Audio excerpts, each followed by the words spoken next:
Paano magpalit ng maintenance box ng Epson L3310? Unang gagawin natin is i-lift lang itong scanner unit. Ayan. Ayan. Then i-lift itong lock ng maintenance box. Ayan. And then ito na po yung maintenance box, slide sa papuntang left hanggang matanggal. Ayan, then remove. So ito na po ang maintenance box. Ayan. Then pag nagpalit, ganun lang din po.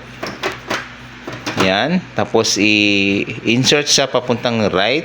Ayan, hanggang mag-lock. And then ito yung lock niya. Okay, and then